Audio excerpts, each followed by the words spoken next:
Thank you for your interest in the NeoROMex system. Put simply, NeoROMex stands for New, Range of Motion, Exercises. This is Volume 1, Lower Extremities.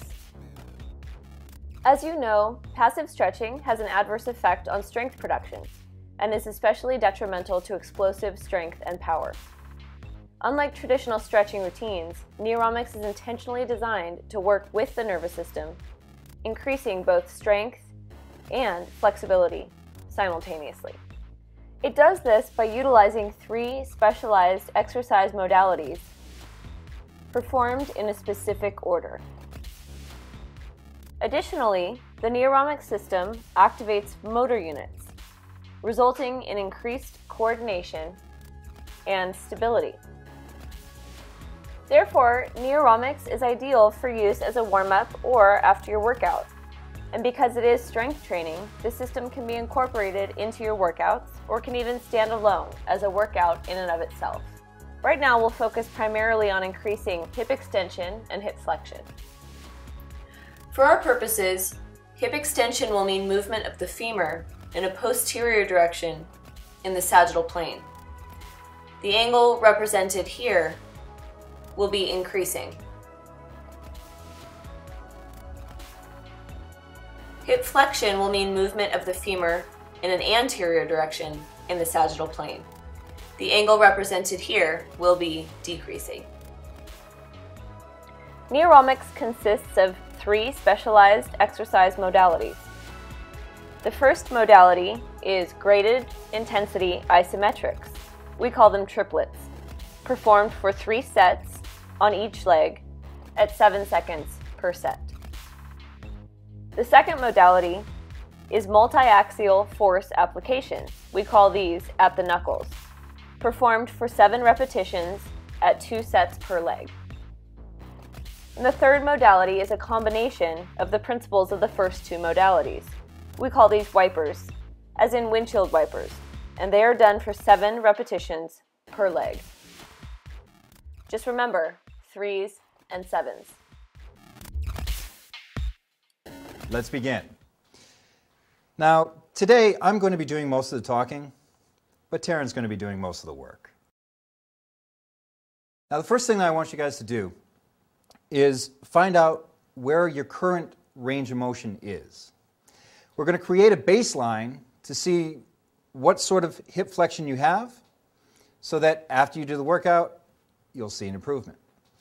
The way we're going to do this is you're going to lock your knee, you're going to lock your ankle, you're going to pull your toes back towards your shin, and then you're going to lift your leg up slowly, and we're going to pretend that Taryn is not as flexible as she is.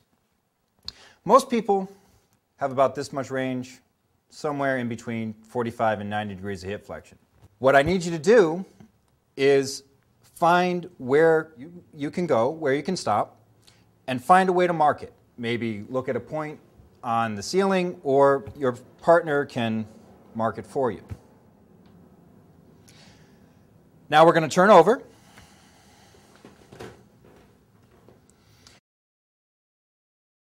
So the first exercise modality, we call them triplets. You bend the knee, point the toe, and lift the knee straight up. A key thing I'd like to point out is that you want to keep the hips square and flat. You don't want them rocking back and forth. The first triplet is simply the weight of the leg. The facilitator really doesn't have to do anything except count 7 seconds.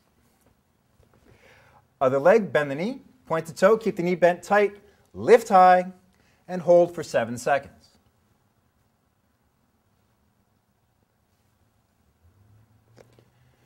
For the second triplet, the facilitator is going to take their hand and put it in the fold or the crease of the knee. The subject will then crush the hand between the calf and the thigh, lift the knee straight up, come down just a little bit, and then lift into the hand, and this is where the isometric contraction occurs, at 65%. It's a moderate contraction. Same thing on the other knee. point the toe, bend the knee, crush the hand. Find the end point, come away from it just a little bit, lift, moderate contraction, 65%. 7 seconds, and down. And for the last and final triplet, it's going to be 100% effort, okay? So you have to try hard, hard, hard. Here we go. Crush the hand, lift, find the end point, come down just a tiny bit, and 100% up. 7 seconds, as hard as you can, go, go, go. Excellent. Same thing on the other leg. Lift, come down a little bit, there you go, and strong, 100%. Beautiful. Now, I'd just like to take this chance to make a note here that the facilitator is not pushing down, that they're simply acting as a wall, blocking movement. The next exercise that we're going to do, we refer to as at the knuckles. The subject is going to bend the knee, point the toe, and the facilitator is going to apply pressure at the knuckle of the little toe. The direction of the force is going across the subject's body, so if the subject did not resist the force, the foot would collapse over and the leg would rotate in. We're not going to let that happen. She's going to hold strong, she's going to stabilize, and she's going to lift and stay in the sagittal plane. Nice, smooth, fluid motion, done for 7 repetitions.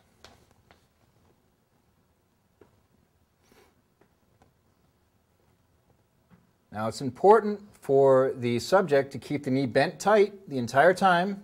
It's a challenge, I know. And for the facilitator to apply a constant pressure. Switch to the other leg. Now we're applying force at the big toe knuckle towards the outside of the body. She holds strong, lifts, stays in the sagittal plane, keeps the knee tight, keeps the toes pointed nicely, and the facilitator holds an even pressure.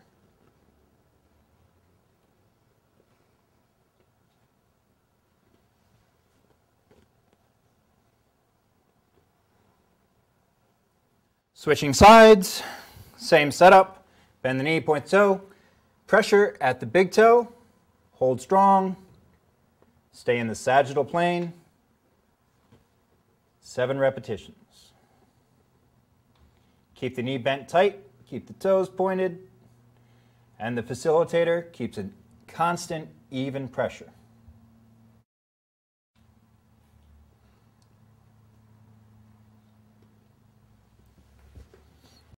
For the last set, at the little knuckle, pressing inward, she holds strong, lifts, stays in the sagittal plane.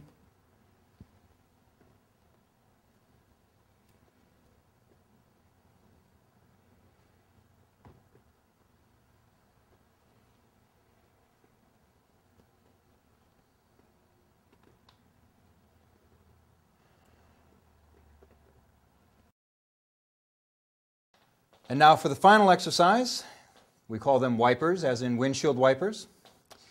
The setup, again, fairly similar. Bend the knee, point the toes, lift the knee high. The facilitator now only acts as a point of reference. So I'm not supporting any weight here. The subject rotates the leg all the way in, all the way out, turning the shin into a windshield wiper. Now, all the way in, all the way out, that's 1 repetition.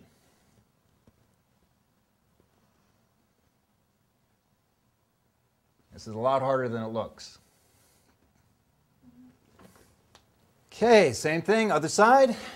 Bend the knee, point the toes, lift high, keeping the point of reference, and rotate all the way. There's 1. There's 2.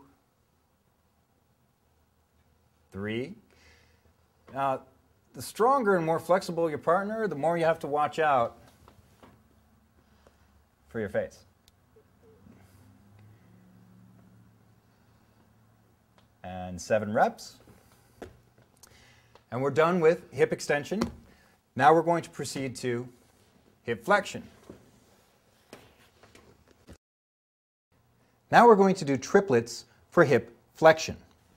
First, you lock the knee, then you pull the toes towards the shin and lock the ankle. Lift slowly and smoothly. Find your end range. Most of you, your end range won't be this far. That's okay. First triplet is light, so find the end range, come away just a tiny bit, about 30% of your strength for 7 seconds.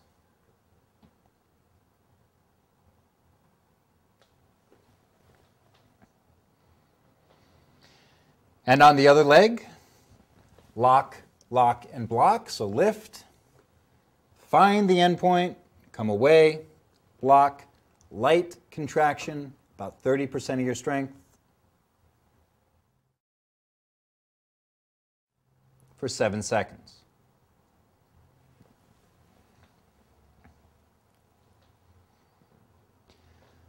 For the second triplet, it's going to be a 60% contraction or a moderate contraction. Same setup. Lock the knee, lock the ankle, lift the leg slowly, smoothly. Do not kick it up, lift it up.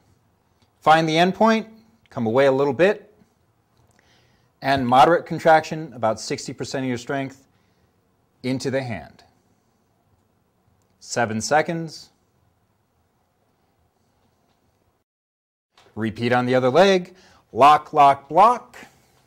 Find the end point, come away a tiny bit. Moderate contraction, 60%. 7 seconds.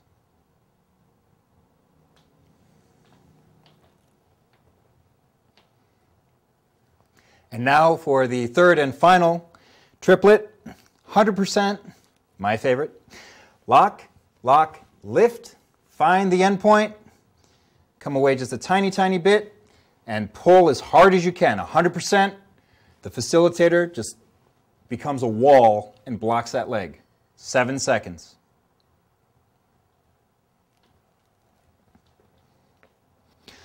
Lock, lock, block. Find the end point, come away. 100%, go, go, go. 7 seconds. Excellent.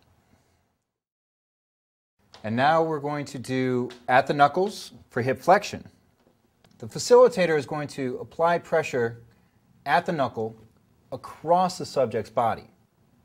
If the subject were to not resist, the leg would collapse in and rotate across. We're not going to let that happen.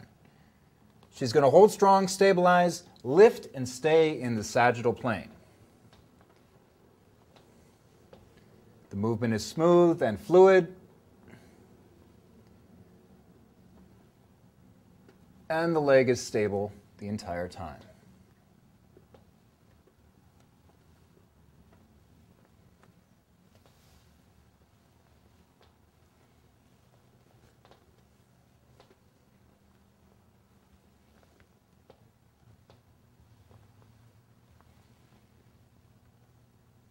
Now we switch legs, lock the knee, lock the ankle.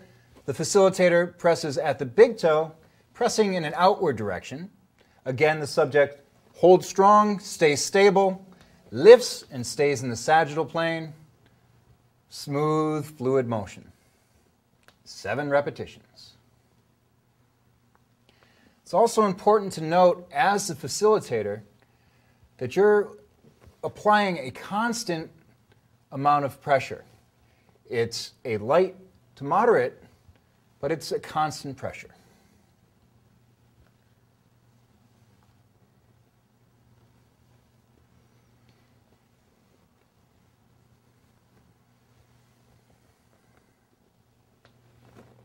And now we switch sides, starting at the big toe, lock the knee, lock the ankle, pressing outward, holding strong, and staying in the sagittal plane, moving smooth and fluid.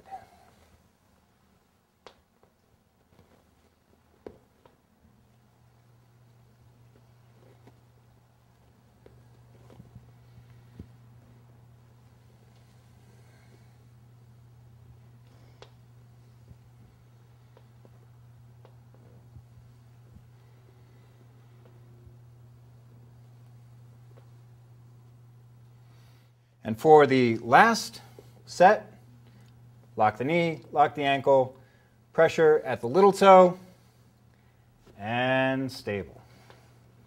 Stay in the sagittal plane.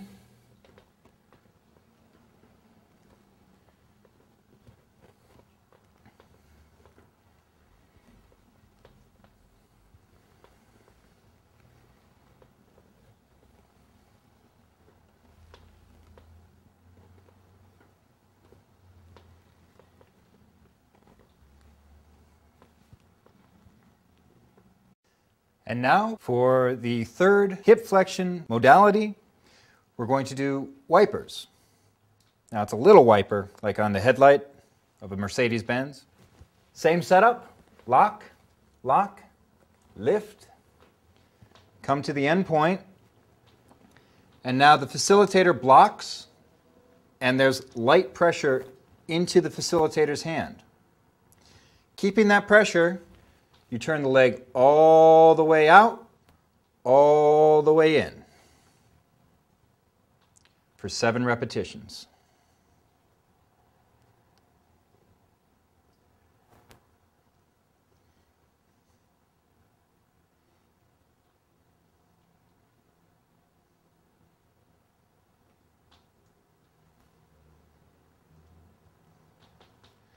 Lock, lock, block. And rotate. All the way in, all the way out.